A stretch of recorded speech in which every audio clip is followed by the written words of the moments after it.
people. I was watching a documentary on YouTube videos about Freddie Mercury. Freddie Mercury was with the rock group Queen, and he actually had some songs that I like. And originally, Freddie Mercury was going to be, or training to be, an opera singer. And actually, you can sort of pick up on some of that, his voice and some of his songs or music, that, you know, the training of the voice. You can sort of pick up on that, some of that in his music. But Freddie Mercury was a homosexual, and he died, I forget the exact date of his death, but he died of AIDS.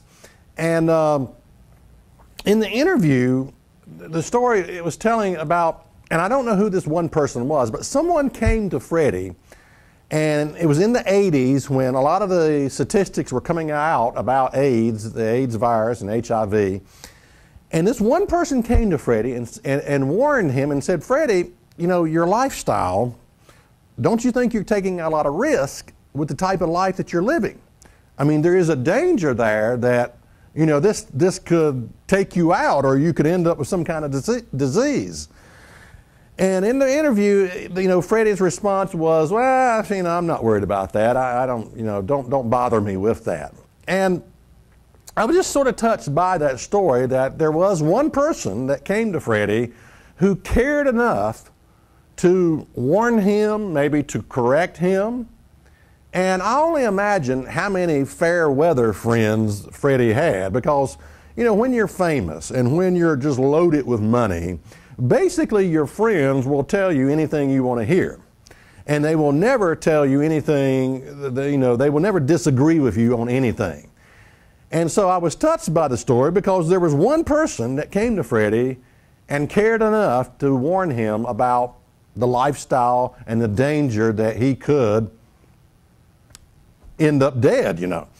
And of course, it was, I think, 2 or 3 years later that Freddie did pass on.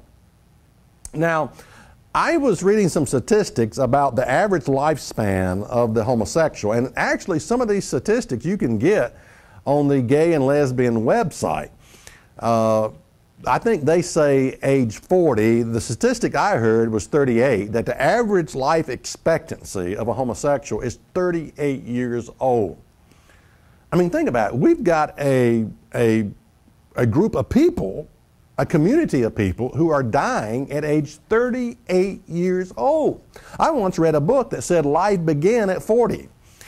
And, you know, and here's a community of people who are not even reaching that age of 40 when life truly begins. And I think it's sad.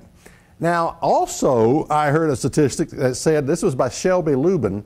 Shelby Lubin was a ex-porn star. She came out of that gross sin, and she's got a very good book, and I can't think of the name of the book, but she said the average life expectancy of people who are in the porn industry is also 38 years of age.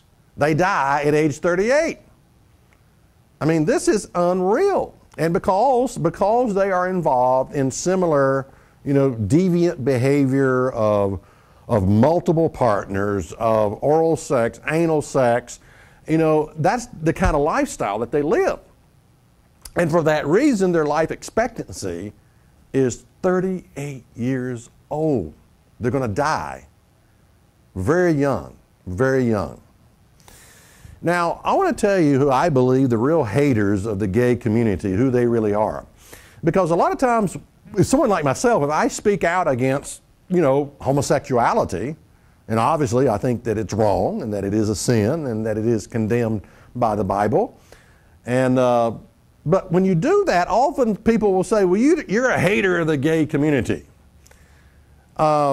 And nothing could be further from the truth. So I want to tell you who I think the real haters of the gay community, who they are. It is the people who, knowing these statistics, life expectancy for the gay community, 38 years old, knowing those statistics, actually go ahead and encourage them, go ahead, have at it, practice your perversion.